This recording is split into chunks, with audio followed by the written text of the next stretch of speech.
Alhamdulillah cuaca cerah sehingga merasa aman bagi pekerja yang berada di tempat ketinggian.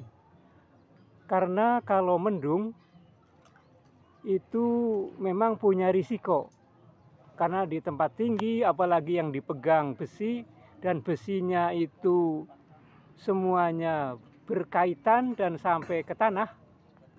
Jadi besinya itu bisa mengalirkan setrum dari petir.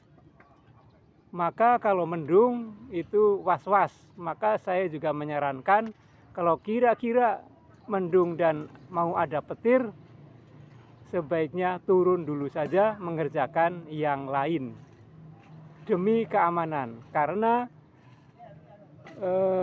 keselamatan kerja adalah yang utama.